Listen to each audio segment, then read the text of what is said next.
क्योंकि फिर ये रिकॉर्डिंग हो जाएगा अच्छी तरीके से और फिर यूट्यूब पे भी डाल सकते हैं हम अगर okay okay okay, I will come on video. Okay हो गया। सॉरी आपको पहला ही पूछने का था, मैं भूल गया था। सो ल्यूक ल्यूक 13, लूका का 13 वर्सेस 6 to 9 पढ़ सकते कोई?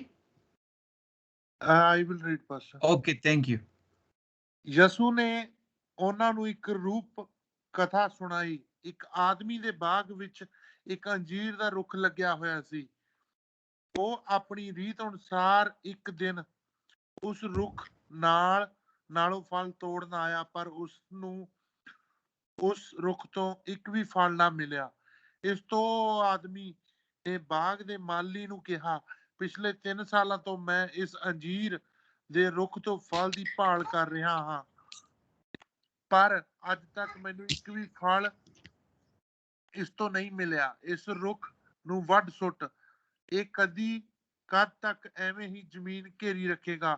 ਮਾਲੀ ਨੇ ਆਪਣੇ ਮਾਲਕ ਨੂੰ ਕਿਹਾ, ਮਾਲਕ, ਇਸ ਨੂੰ 1 ਸਾਲ ਹੋਰ ਰਹਿਣ ਦਿਓ, ਮੈਂ ਇਸ ਦੇ ਆਲੇ ਦੁਆਲੇ ਖਾਲੀ ਪੁੱਟ ਕੇ ਰੂੜੀ ਪਾਵਾਂਗਾ। ਜੇਕਰ ਇਹ ਅਗਲੇ ਸਾਲ ਫਲ ਦੇਵੇਗਾ ਤਾਂ ਬਾਪ ਵਾਲੀ, ਨਹੀਂ ਤਾਂ ਤੁਸੀਂ ਵੱਢ ਦੇਣਾ। Thank you. I will read in English for the benefit of those who are speaking English. Luke chapter 13 verses 6 to 9. And Jesus told them this parable.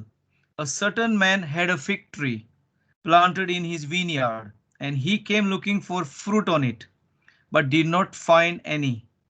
So he said to the vine dresser, see here, for these 3 years I have come looking for fruit on this fig tree, and I found none. Cut it down. Why should it continue also to use up the ground, to deplete the soil, intercept the sun, and take up room? But he replied to him, leave it alone, sir, just this one more year, till I dig around it and put manure on the soil. Then perhaps it will bear fruit after this, but if not, you can cut it down and throw it out. So we see here that Jesus is telling a parable. ਇੱਥੇ ਅਸੀਂ ਦੇਖ ਰਹੇ ਹਾਂ ਕਿ ਪ੍ਰਭੂ ਯਿਸੂ ਮਸੀਹ ਇੱਕ ਕਹਾਣੀ ਦੱਸ ਰਹੇ ਹੈ। And Jesus always tried to tell कहानी स्टोरी है भैया, पैराबल क्या होता है वो कोशिश करो, पैराबल अलग होता है ना, का होता भी नहीं है। एक सच्ची कहानी जैसा होती है, हाँ, एक कहानी से अलग होती है, कथा बोलते हैं उसको। हाँ, so Jesus always like to tell parables to make it easy for people to understand. ਕਿਉਂਕਿ ਪ੍ਰਭੂ ਯਿਸੂ ਮਸੀਹ ਉੱਥੇ ਕੋਈ ਨਾ ਕੋਈ ਕਥਾ ਦੱਸਦੇ ਸੀਗੇ ਕਿ ਲੋਕ ਆਸਾਨੀ ਨਾਲ ਉਸ ਚੀਜ਼ ਨੂੰ ਸਮਝ ਸਕਣ। He always tried to use the farmers, the trees, the agriculture, fishing to make it easy for the people who understood these things. ਉਹ ਜ਼ਿਆਦਾਤਰ ਕਿਸਾਨਾਂ ਨੂੰ, ਖੇਤਾਂ ਨੂੰ, ਠੀਕ ਹੈ, ਖੇਤੀਬਾੜੀ ਨੂੰ ਜਾਂ ਕੋਈ ਮਸ਼ਵਾਰਿਆਂ ਨੂੰ ਵਰਤਦੇ ਸੀਗੇ ਤਾਂ ਕਿ ਲੋਕ ਆਸਾਨੀ ਨਾਲ ਉਸ ਚੀਜ਼ ਨੂੰ ਸਮਝ ਸਕਣ ਕਿ ਉਹ ਕਹਿਣਾ ਕੀ ਚਾਹ ਰਹੇ ਹੈ। And so we have here a fig tree. ਤੇ ਇੱਥੇ ਅਸੀਂ ਦੇਖਦੇ ਹਾਂ ਇੱਕ ਕਿ ਅੰਜੀਰ ਦਾ ਰੁੱਖ ਹੈ। And this fig tree represents you and me. ਤੇ ਅੰਜੀਰ ਦਾ ਰੁੱਖ ਕਿਸ ਚੀਜ਼ ਨੂੰ ਦਰਸਾ ਰਿਹਾ? ਤੁਹਾਨੂੰ ਤੇ ਮੈਨੂੰ। And the vineyard is the kingdom of God. ਤੇ ਉਹ ਜਿੱਥੇ ਲੱਗਿਆ ਹੋਇਆ ਸੀਗਾ ਉਹ ਕੀ ਹੈ? ਖੁਦਾਵੰਦ ਦਾ ਰਾਜ ਹੈ।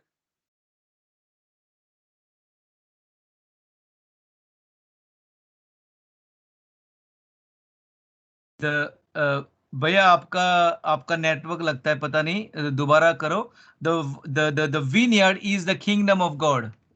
ਕਿ ਜਿਸ ਜਗ੍ਹਾ ਤੇ ਉਹ ਰੁੱਖ ਲੱਗਿਆ ਹੋਇਆ ਸੀਗਾ, ਜਿਸ ਬਾਗ ਦੇ ਵਿੱਚ, ਉਹ ਕੀ ਹੈ? ਖੁਦਾਵੰਦ ਦਾ ਰਾਜ ਹੈ। And the master is Jesus. ਤੇ ਜਿਹੜਾ ਮਾਲੀ ਸੀਗਾ ਉਹ ਕੌਣ ਹੈ? ਪ੍ਰਭੂ ਯਿਸੂ ਮਸੀਹ ਹੈ। So I have made it very easy for you. The fig tree is you and me. ਤੇ ਜਿਹੜਾ ਅੰਜੀਰ ਦਾ ਰੁੱਖ ਹੈ ਉਹ ਤੁਸੀਂ ਤੇ ਮੈਂ ਹੋ। The vineyard is the kingdom of God. ਤੇ ਜੋ ਬਾਗ ਹੈ ਉਹ ਖੁਦਾਵੰਦ ਦਾ ਰਾਜ ਹੈ। And the master is Jesus. ਤੇ ਜਿਹੜਾ ਮਾਲੀ ਹੈ ਉਹ ਪ੍ਰਭੂ ਯਿਸੂ ਮਸੀਹ ਹੈ।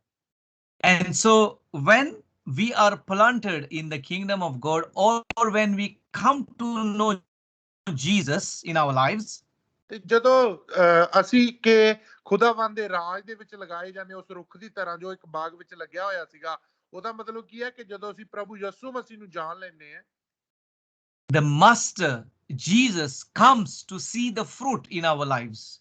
ਤੇ ਜਿਹੜਾ ਮਾਲੀ ਹੁੰਦਾਗਾ, ਉਹ ਜਿਹੜਾ ਮਾਲਕ ਹੈ, ਠੀਕ ਹੈ, ਉਹ ਕੀ ਕਰਦਾਗਾ, ਉਹ ਆਉਂਦਾਗਾ ਉਸਦੇ ਫਲਾਂ ਨੂੰ ਦੇਖਣ ਵਾਸਤੇ ਕਿ ਉਹ ਰੁੱਖ ਨੂੰ ਕੋਈ ਫਲ ਲੱਗਿਆ ਹੈ ਕਿ ਨਹੀਂ। If you look into Genesis, the first book, when God created Adam and Eve, the first thing that he said to them was, be fruitful and multiply. Fruit is on the heart of God. ਤੇ ਦੇਖੋ, ਜਦੋਂ ਅਸੀਂ ਉਤਪਤ ਦੀ ਕਿਤਾਬ ਦੇ ਵਿੱਚ ਦੇਖਦੇ ਹਾਂ, ਜਦੋਂ ਪ੍ਰਭੂ ਨੇ ਇਨਸਾਨ ਤੇ ਹਵਾ ਨੂੰ ਬਣਾਇਆ, ਆਦਮ ਤੇ ਹਵਾ ਨੂੰ ਬਣਾਇਆ, ਤਾਂ ਉਸਨੇ ਪਹਿਲੀ ਗੱਲ ਕਹੀ ਕਿ ਤੁਸੀਂ ਫਲਦਾਰ ਹੋਵੋ, ਵਧੋ ਫੁੱਲੋ। But the sad thing in this story is that this fig tree did not give any fruit. ਤੇ ਇਸ ਜੋ ਇਹ ਕਹਾਣੀ ਹੈ, ਜੋ ਇਹ ਕਥਾ ਸੁਣਾ ਰਹੇ ਸੀ ਪ੍ਰਭੂ ਜੀ, ਤੇ ਇਹਦੇ ਵਿੱਚ ਇੱਕ ਜਿਹੜਾ ਉਦਾਸੀ ਵਾਲੀ ਗੱਲ ਹੈ ਕਿ ਜਿਹੜਾ ਇਹ ਅੰਜੀਰ ਦਾ ਰੁੱਖ ਹੈ, ਉਹ ਫਲਦਾਰ ਨਹੀਂ ਸੀ। And the master says, I have been coming for 3 years to see that this tree would bear fruit. ਤੇ ਜੋ ਮਾਲਕ ਸੀਗਾ, ਉਹ ਇੱਥੇ ਕਹਿ ਰਿਹਾਗਾ ਕਿ ਮੈਂ ਪਿਛਲੇ 3 ਸਾਲਾਂ ਤੋਂ ਆ ਰਿਹਾਗਾ, ਇਸ ਰੁੱਖ ਨੂੰ ਦੇਖ ਰਿਹਾਗਾ ਕਿ ਇਹ ਕੋਈ ਨਾ ਕੋਈ ਮੈਨੂੰ ਫਲ ਦੇਵੇਗਾ, ਪਰ ਨਹੀਂ। I believe there is some significance in that 3 years, the number 3 years. There is something special about this number 3 years. ਤੇ ਜਿਹੜੇ ਇੱਥੇ 3 ਸਾਲ ਦਾ ਜ਼ਿਕਰ ਹੋਇਆਗਾ, ਇਹ ਕੁਝ ਖਾਸ ਚੀਜ਼ ਲਈ ਵਰਤਿਆ ਗਿਆ, ਕੁਝ ਨਾ ਕੁਝ ਇੱਥੇ ਖਾਸ ਹੈ 3 ਸਾਲ ਦੇ ਵਿੱਚ। Maybe that applies to us as well, that we should really bear fruit within 3 years of coming to know Jesus. ਹੋ ਸਕਦਾ ਹੈ ਸਾਡੇ ਤੇ ਵੀ ਲਾਗੂ ਹੁੰਦਾ ਹੋਵੇ ਕਿ ਸਾਨੂੰ ਵੀ ਫਲਦਾਰ ਹੋਣਾ ਚਾਹੀਦਾ ਜਦੋਂ ਅਸੀਂ ਪ੍ਰਭੂ ਯਿਸੂ ਮਸੀਹ ਨੂੰ ਜਾਣ ਲੈਂਦੇ ਆ, ਉਸ ਤੋਂ ਆਉਣ ਵਾਲੇ 3 ਸਾਲਾਂ ਦੇ ਵਿੱਚ ਅਸੀਂ ਵੀ ਫਲਦਾਰ ਹੋਈਏ। I'm just saying that, but I do know that even in the first month of our salvation, we should be bearing fruit. But what I'm trying to say is that if somebody does not bear fruit for a long time, then there's something wrong. ਤੇ ਦੇਖੋ, ਇਹ ਮੇਰੇ ਕਹਿਣ ਨੂੰ ਗਲਤ ਨਾ ਸਮਝਿਓ ਕਿ ਮੈਂ ਕਹਿ ਰਿਹਾਗਾ ਕੁਝ ਲੋਕ ਹੈ ਕਿ ਪ੍ਰਭੂ ਚ ਜਦੋਂ ਆਉਂਦੇ ਹੋ 1 ਸਾਲ ਬਾਅਦ ਹੀ ਫਲਦਾਰ ਹੋ ਜਾਂਦੇ ਆ, ਉਹਨਾਂ ਦੇ ਦੁਆਰਾ ਖੁਦਾਵੰਦ ਦਾ ਅੱਗੇ ਕੰਮ ਕਰਨਾ ਸ਼ੁਰੂ ਕਰ ਦਿੰਦਾ। ਪਰ ਕੁਝ ਲੋਕ ਹੁੰਦੇ ਆ ਜਿਹੜੇ ਕਿ ਕਿਤੇ ਨਾ ਕਿਤੇ ਰੁਕ ਜਾਂਦੇ, ਅਟਕ ਜਾਂਦੇ ਆ, ਤਾਂ ਉਹਨਾਂ ਨੂੰ ਵੀ ਦੇਖਣਾ ਚਾਹੀਦਾ ਕਿ ਉੱਥੇ ਕੁਝ ਨਾ ਕੁਝ ਹੈਗਾਗਾ ਕਿ 3 ਸਾਲਾਂ ਦੇ ਅੰਦਰ ਸਾਨੂੰ ਫਲਦਾਰ ਹੋਣ ਦੀ ਜ਼ਰੂਰਤ ਹੈ। And I mean, this is fitting very well for the church in Cyprus, because now we will have our 3rd anniversary. ਤੇ ਇਹ ਬਹੁਤ ਅੱਛੀ ਤਰੀਕੇ ਦੇ ਨਾਲ ਸਾਡੀ ਚਰਚ ਦੇ ਲਈ ਵੀ ਫਿੱਟ ਬੈਠ ਰਿਹਾਗਾ, ਕਿਉਂਕਿ ਸਾਡੀ 3ਜੀ ਐਨੀਵਰਸਰੀ ਹੈ ਜਿਹੜੀ ਉਹ ਬਹੁਤ ਜਲਦ ਆ ਰਹੀ ਹੈ। And we have been training people, we have been teaching people, we have been giving our time, our energy, and we are spending so much quality time, and the Lord is expecting fruit. ਤੇ ਅਸੀਂ ਲੋਕਾਂ ਨੂੰ ਸਿਖਾ ਰਹੇ ਹਾਂ, ਠੀਕ ਹੈ, ਲੋਕਾਂ ਨੂੰ ਤਿਆਰ ਕਰ ਰਹੇ ਹਾਂ, ਠੀਕ ਹੈ, ਉਹਨਾਂ ਨੂੰ ਅੱਛੇ ਤਰੀਕੇ ਨਾਲ ਟ੍ਰੇਨ ਕਰ ਰਹੇ ਹਾਂ, ਉਹਨਾਂ ਨੂੰ ਹਰ ਇੱਕ ਟੀਚਿੰਗ ਦਿੱਤੀ ਜਾ ਰਹੀ ਹੈ, ਤੇ ਅਸੀਂ ਉਹਨਾਂ ਨੂੰ ਟਾਈਮ ਦੇ ਰਹੇ ਹਾਂ ਆਪਣਾ, ਤੇ ਹੁਣ ਕੀ ਹੈ ਕਿ ਉਹਨਾਂ ਨੂੰ ਵੀ ਉਹ ਫਲਦਾਰ ਹੋ ਰਹੇ ਅੱਗੇ ਜਾ ਕੇ, ਠੀਕ ਹੈ, ਤੇ ਖੁਦਾ ਉਹਨਾਂ ਨੂੰ ਦੇਖ ਰਿਹਾ ਹੈਗਾ। People have been made to do the stage 1, then we do the stage 2 with them, then we are now doing the stage 3 with a big group, and then we are doing stage 4 with a smaller group. People are getting fed and they are given a lot of things. ਤੇ ਦੇਖੋ, ਲੋਕ ਜਿਸ ਤਰ੍ਹਾਂ ਪਹਿਲੀ stage ਕਰ ਰਹੇ ਆ ਸਾਡੀ ਚਰਚ ਦੀ, ਜਿਸ ਤਰ੍ਹਾਂ ਜੋ ਸਾਡੀ ਚਰਚ ਦੀ ਇੱਕ ਜੋ ਬਣਾਈ ਹੋਈ ਹੈ, ਅਸੀਂ ਨੈਟਵਰਕ ਇੱਕ ਵਿਵਸਥਾ ਬਣਾਈ ਹੋਈ ਹੈ, ਫਿਰ ਲੋਕ ਸਟੇਜ 2 ਕਰ ਰਹੇ ਆ, ਤੇ ਉਹਦੇ ਵਿੱਚ ਹੁਣ ਲੋਕ ਬਹੁਤ ਜਲਦੀ ਸਟੇਜ 3 ਦੇ ਵਿੱਚ ਮੂਵ ਹੋ ਰਹੇ ਆ। ਉੱਥੇ ਇੱਕ ਗਰੁੱਪ ਹੈ ਜਿਹੜਾ ਸਾਡਾ ਸਟੇਜ 4 ਵੀ ਕਰ ਰਿਹਾ ਹੈਗਾ। ਲੋਕ ਸਿੱਖ ਰਹੇ ਆ, ਹਰ ਤਰੀਕੇ ਦੇ ਨਾਲ ਅੱਗੇ ਜਾ ਰਹੇ ਆ। So the master, when he comes and he does not find fruit, he says, why should this tree continue to be in this place? I think we better cut it down. ਤੇ ਜਦੋਂ ਮਾਲਕ ਆਇਆ ਉੱਥੇ, ਉਹਨੇ ਦੇਖਿਆ ਕਿ ਇਸ ਰੁੱਖ ਨੂੰ ਹਜੇ ਵੀ ਫਲ ਨਹੀਂ ਲੱਗਿਆ, ਤਾਂ ਉਸਨੇ ਮਾਲੀ ਨੂੰ ਕਿਹਾ ਕਿ ਇਹ ਰੁੱਖ ਇਸ ਜਗ੍ਹਾ ਤੇ ਕਿਉਂ ਹੈ, ਇਹ ਜਗ੍ਹਾ ਘੇਰ ਰਿਹਾ, ਇਸ ਨੂੰ ਅਸੀਂ ਵੱਢ ਕਿਉਂ ਨਾ ਸੁੱਟੀਏ। Because it is taking the room, the area where it is planted, maybe we can plant another tree that would give fruit. So we need to not let this fruitless tree take the ground, take the room, jaga. ਕਿਉਂਕਿ ਉਹ ਜਿਹੜਾ ਰੁੱਖ ਸੀਗਾ ਉਹ ਜਗ੍ਹਾ ਘੇਰ ਰਿਹਾ ਸੀਗਾ ਉੱਥੇ। ਉਹ ਮਾਲ ਕਹਿਣ ਲੱਗਿਆ ਕਿ ਹਾਂ ਇਸਨੂੰ ਕੱਟ ਦੇ ਕਿਉਂਕਿ ਇਹ ਜਗ੍ਹਾ ਘੇਰ ਰਿਹਾ। ਹੋ ਸਕਦਾ ਸਾਡੀ ਜ਼ਿੰਦਗੀ 'ਚ ਵੀ ਉਸੇ ਤਰ੍ਹਾਂ ਹੋ ਸਕਦਾ ਕਿ ਜੋ ਰੁੱਖ ਫਲ ਨਹੀਂ ਦੇ ਰਿਹਾ ਉਹ ਜਗ੍ਹਾ ਘੇਰ ਰਿਹਾ, ਜਸਟ ਉਹਦੀ ਜਗ੍ਹਾ ਤੇ ਉਹਨੂੰ ਕੱਟ ਕੇ ਉਹ ਤੋਂ ਹੋ ਸਕਦਾ ਅਸੀਂ ਹੋਰ ਦਰਖਤ ਲਾਈਏ ਜਿਹੜਾ ਫਲ ਦੇ ਸਕੇ। Because I think I might be right in saying when a tree does not give fruit, it even lessens the quality of the soil. ਇਹ ਮੈਂ ਜੋ ਗੱਲ ਕਹਿ ਰਿਹਾ ਮੇਰੇ ਤੌਰ ਤੇ ਸਹੀ ਹੋਵੇਗੀ ਕਿ ਜਦੋਂ ਕੋਈ ਰੁੱਖ ਹੈ ਜਿਹੜਾ ਫਲ ਨਹੀਂ ਦਿੰਦਾਗਾ, ਠੀਕ ਹੈ, ਉਹ ਜਿਹੜੀ ਮਿੱਟੀ ਦੀ ਕੁਆਲਿਟੀ ਹੈ ਉਹਨੂੰ ਵੀ ਖਰਾਬ ਕਰਨੀ ਸ਼ੁਰੂ ਕਰ ਦਿੰਦਾਗਾ। And it says even that it intercepts the sun. That means it is blocking the sun from maybe other trees also getting the sun. So it is like a block, a rukawat for others. ਤੇ ਇਹ ਜਿਹੜਾ ਰੁੱਖ ਸੀਗਾ ਉਹ ਇਸ ਤਰ੍ਹਾਂ ਨਾਲ ਦਰਸਾ ਰਿਹਾਗਾ, ਹੋ ਸਕਦਾ ਉਹਦੇ ਥੱਲੇ ਕੋਈ ਛੋਟਾ ਦਰਖਤ ਹੋਵੇ, ਠੀਕ ਹੈ, ਤੇ ਉਹ ਸੂਰਜ ਦੀ ਰੋਸ਼ਨੀ ਨੂੰ ਵੀ ਬਲੌਕ ਕਰ ਰਿਹਾ। ਤਾਂ ਉਹ ਇੱਕ ਤਰ੍ਹਾਂ ਦੀ ਰੁਕਾਵਟ ਹੈ ਉਸ ਚੀਜ਼ ਦੇ ਲਈ ਕਿ ਜਿਹੜੀ ਸਾਨੂੰ ਫਲਦਾਰ ਹੋਣ ਤੋਂ ਰੋਕ ਰਹੀ ਹੈ। But there was something that the vine dresser requested the master, please, he said, can you leave it alone and give it another one more year, please? ਪਰ ਜਿਹੜਾ ਉੱਥੇ ਮਾਲੀ ਸੀਗਾ ਉਹਨੇ ਕੀ ਕੀਤਾ ਕਿ ਮਾਲਕ ਨੂੰ ਬੇਨਤੀ ਕੀਤੀ ਕਿ 1 ਸਾਲ ਲਈ ਇਸ ਰੁੱਖ ਨੂੰ ਇੱਥੇ ਹੋਰ ਛੱਡ ਦੇ। Many times I have to do that as a pastor. ਤੇ ਮੈਂ ਪਾਸਟਰ ਹੋਣ ਦੇ ਨਾਤੇ ਕਈ ਵਾਰ ਇਹ ਚੀਜ਼ ਮੈਨੂੰ ਵੀ ਕਰਨੀ ਪੈਂਦੀ ਹੈ। When people don't give fruit, when they don't do the job properly, when they don't really change and they are going in circles, then sometimes there is a temptation just to cut the tree. ਤੇ ਹੋ ਸਕਦਾ ਕਈ ਵਾਰੀ ਕੀ ਹੁੰਦਾ ਲੋਕਾਂ ਦੇ ਨਾਲ ਕਿ ਉਹ ਫਰੂਟਫੁਲ ਨਹੀਂ ਹੋ ਰਹੇ ਹੁੰਦੇ, ਉਹ ਪਰਤਿਆਵੇ 'ਚ ਪੈ ਰਹੇ ਹੁੰਦੇ, ਉਹ ਇੱਕ ਹੀ ਸਰਕਲ ਦੇ ਵਿੱਚ ਘੁੰਮਦੇ ਰਹਿੰਦੇ ਆ। ਤਾਂ ਉੱਥੇ ਫਿਰ ਕੀ ਹੁੰਦਾਗਾ ਕਿ ਹੋ ਸਕਦਾ ਮੈਨੂੰ ਉਸ ਤਰ੍ਹਾਂ ਇੱਕ ਦਰਖਤ ਦੀ ਤਰ੍ਹਾਂ ਉਹਨੂੰ ਕੱਟ ਵੀ ਕਰਨਾ ਪੈ ਸਕਦਾ। Many times those feelings come, oh, this person is not giving any fruit. We have been investing so much time in them. We are giving them so much counseling, advice. We are praying for them, praying with them. We are teaching them. We are meeting them. We are phoning them. But there is no fruit. And then there is a temptation to cut it. But sometimes the Lord encourages and says, just give it another one more year, another little time, something will happen, and we have to listen to the voice of the Holy Spirit. ਤੇ ਕੀ ਹੁੰਦਾ ਕਈ ਵਾਰੀ ਉੱਥੇ ਕੋਈ ਨਾ ਕੋਈ ਹੁੰਦਾਗਾ, ਠੀਕ ਹੈ, ਜਿਹੜੇ ਨੂੰ ਅਸੀਂ ਕਿ ਆਪਣਾ ਕੀਮਤੀ ਸਮਾਂ ਦਿੰਦੇ ਆ, ਉਹਨੂੰ ਸਿਖਾਉਣੇ ਆ, ਅੱਛੀ ਉਹਨੂੰ ਸਲਾਹ ਦੇਈਦੀ ਹੈ, ਠੀਕ ਹੈ, ਉਸ ਨਾਲ ਗੱਲਬਾਤ ਕੀਤੀ ਜਾਂਦੀ, ਇਸੇ ਤਰੀਕੇ ਦੇ ਨਾਲ ਆਪਣਾ ਟਾਈਮ ਇਨਵੈਸਟ ਕੀਤਾ ਜਾਂਦਾ। ਪਰ ਕੀ ਹੈ ਕਿ ਉੱਥੇ ਪਰਤਿਆਵੇ ਚੱਲਦੇ ਰਹਿੰਦੇ ਆ, ਠੀਕ ਹੈ, ਉਸ ਚੀਜ਼ ਵਿੱਚੋਂ ਬਾਹਰ ਨਹੀਂ ਆ ਪਾਉਂਦਾਗਾ, ਉਹ ਉੱਥੇ ਹੀ ਘੁੰਮਦਾ ਰਹਿੰਦਾ, ਫਿਰ ਵੀ ਉਹੀ ਚੀਜ਼ਾਂ ਚੱਲਦੀਆਂ ਰਹਿੰਦੀਆਂ। ਤਾਂ ਉੱਥੇ ਕਿਤੇ ਨਾ ਕਿਤੇ ਸਾਡੇ ਉੱਪਰ ਵੀ ਪਰਤਿਆਵਾ ਹੁੰਦਾ। ਪਾਸਟਰ ਜੀ ਕਹਿੰਦੇ ਆ ਕਿ ਸਾਡਾ ਦਿਲ ਕਰਦਾ ਕਿ ਹਾਂ ਉਸ ਤਰੀਕੇ ਨਾਲ ਜਿਸ ਤਰ੍ਹਾਂ ਅਸੀਂ ਦਰਖਤ ਨੂੰ ਵੱਢ ਦਿੰਦੇ ਆ ਕਿ ਹਾਂ ਇਹਨੂੰ ਛੱਡ ਦਿੱਤਾ ਜਾਵੇ। ਬਹੁਤ ਹੋ ਚੁੱਕਿਆ ਕਿਉਂਕਿ ਅਸੀਂ ਆਪਣਾ ਕੀਮਤੀ ਦਾ ਸਮਾਂ ਇਨਵੈਸਟ ਕਰਦੇ ਉਸਦੇ ਉੱਪਰ। ਪਰ ਫਿਰ ਕੀ ਹੁੰਦਾਗਾ ਕਿ ਪਵਿੱਤਰ ਆਤਮਾ ਦੀ ਤਰਫੋਂ, ਪ੍ਰਭੂ ਦੀ ਤਰਫੋਂ ਸਾਨੂੰ ਇੱਕ ਆਵਾਜ਼ ਸੁਣਦੀ ਹੈ ਕਿ ਹਾਂ ਨਹੀਂ, ਇਸਨੂੰ ਥੋੜਾ ਟਾਈਮ ਹੋਰ ਦਿੱਤਾ ਜਾਵੇ। ਫਿਰ ਸਾਨੂੰ ਕੀ ਹੈ ਕਿ ਜੋ ਪਵਿੱਤਰ ਆਤਮਾ ਦੀ ਆਵਾਜ਼ ਹੈ ਉਸਨੂੰ ਸੁਣਨਾ ਪੈਂਦਾ ਤੇ ਸਾਨੂੰ ਥੋੜਾ ਸਮਾਂ ਉਸਨੂੰ ਹੋਰ ਦੇਣਾ ਪੈਂਦਾਗਾ। Because you see, the Lord is a God and the Lord of second chances. ਕਿਉਂਕਿ ਦੇਖ ਸਕਦੇ ਹੋ ਤੁਸੀਂ ਉਹ ਖੁਦਾਗਾ ਜਿਹੜਾ, ਠੀਕ ਹੈ, ਉਹ ਮਹਾਨ ਖੁਦਾਗਾ, ਉਹ ਦੂਸਰੇ ਮੌਕੇ ਦੇਣ ਵਾਲਾ ਖੁਦਾ ਹੈ। And so here the vine dresser, maybe like the pastor or the Dekbal leaders in a way, it says here that he asked the Lord that he would, or the master, he would dig around and put some more manure and he will give it a try another year so that something will happen, some change will come.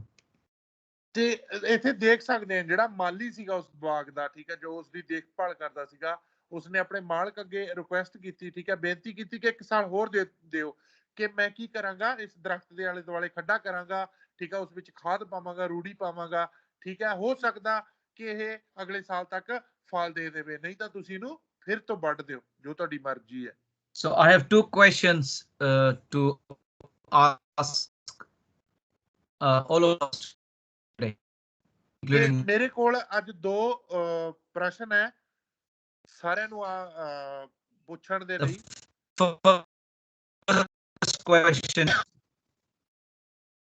Hello. We lost you there. Yes, We speak it again. lost you there. I think First question.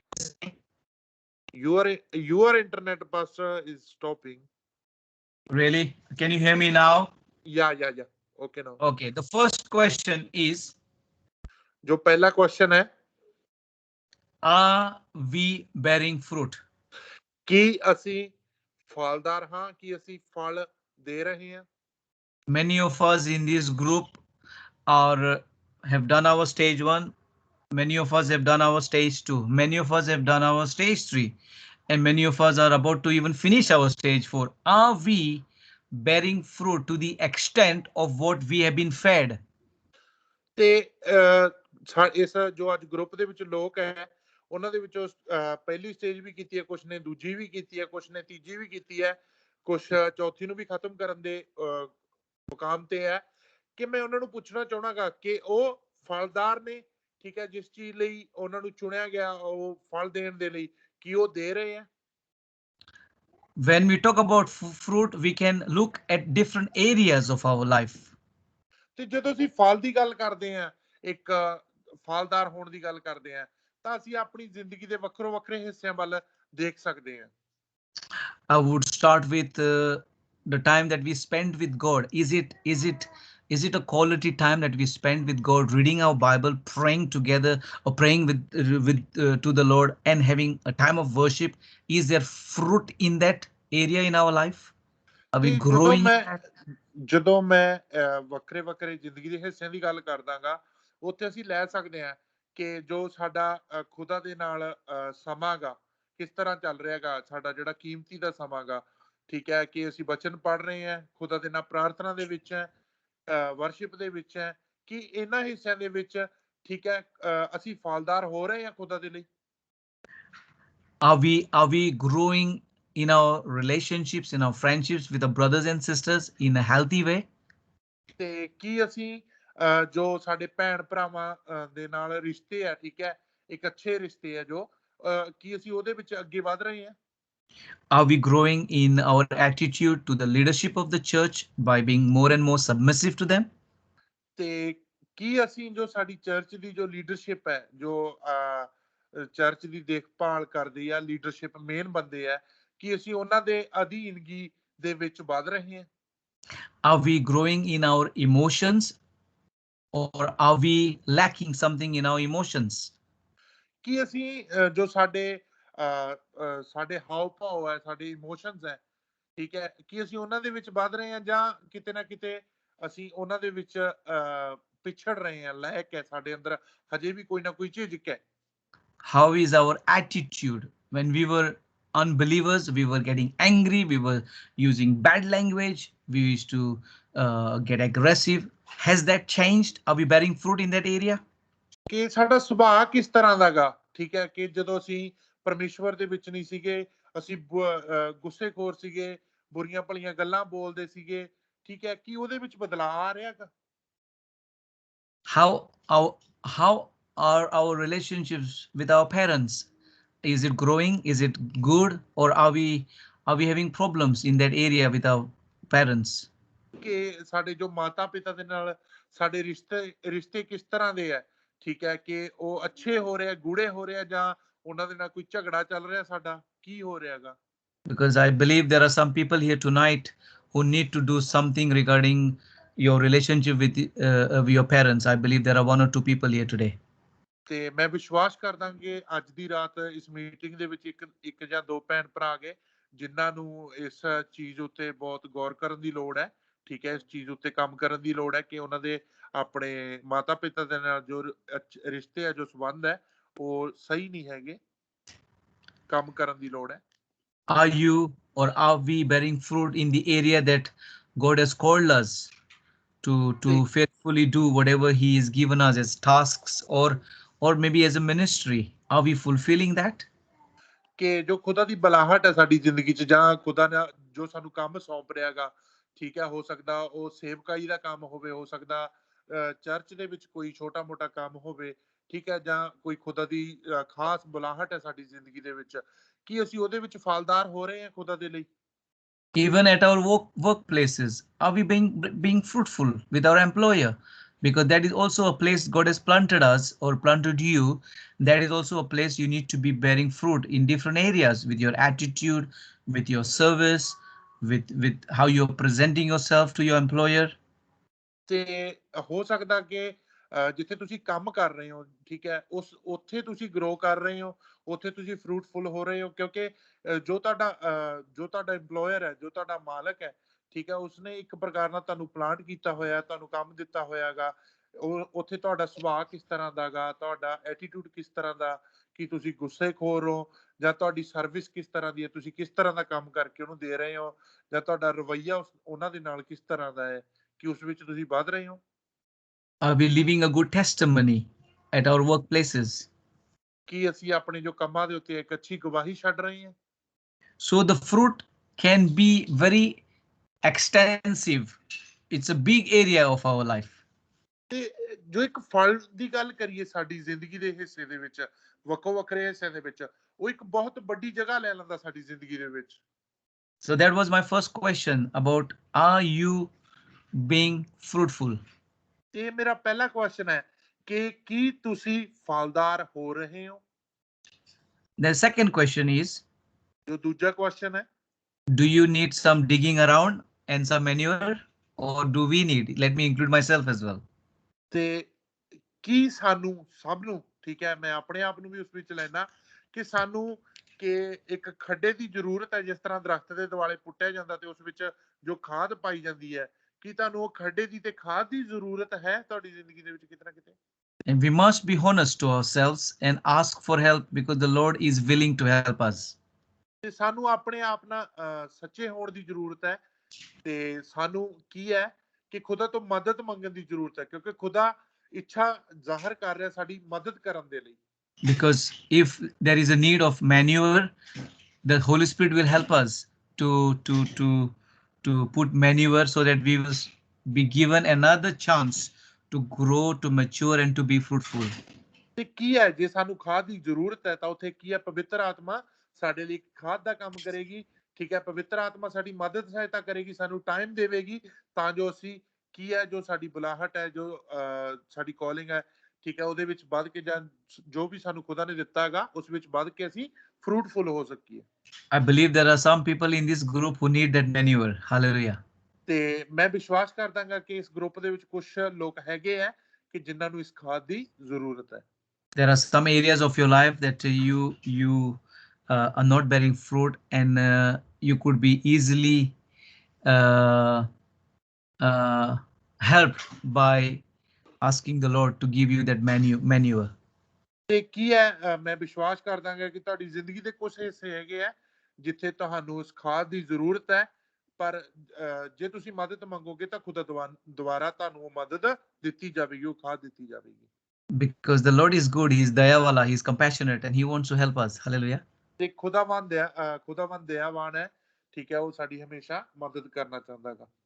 And so those two questions that I've asked you, you need to answer to yourself and be honest to yourself. ਤੇ ਜੋ ਮੈਂ ਦੋਨੇ question ਪੁੱਛੇ ਹੈ, ਠੀਕ ਹੈ, ਇਹ ਤੁਹਾਨੂੰ ਆਪਣੇ ਆਪ ਨੂੰ ਤੁਸੀਂ ਉੱਤਰ ਦੇਣਾਗਾ, ਤੇ ਆਪਣੇ ਆਪ ਦੀ ਜ਼ਿੰਦਗੀ ਦੇ ਨਾਲ ਤੁਸੀਂ ਸੱਚੇ ਤਰੀਕੇ ਦੇ ਨਾਲ ਆਨਸਰ ਦਿਓ ਕਿ ਤੁਸੀਂ ਕਿੱਥੇ ਸਹੀ ਹੋ, ਕਿੱਥੇ ਗਲਤ ਹੋ, ਕਿੱਥੇ ਤੁਹਾਨੂੰ ਖਾਦ ਦੀ ਜ਼ਰੂਰਤ ਹੈ ਜਾਂ ਕਿੱਥੇ ਤੁਹਾਨੂੰ ਵਧਣ ਦੀ ਜ਼ਰੂਰਤ ਹੈ। Amen, amen. So that was my preaching for today. ਇਹ ਅੱਜ ਦਾ ਮੇਰਾ ਪ੍ਰਚਾਰ ਸੀਗਾ ਤੁਹਾਡੇ ਲਈ। And if anybody wants to share anything regarding the preaching, you can share at the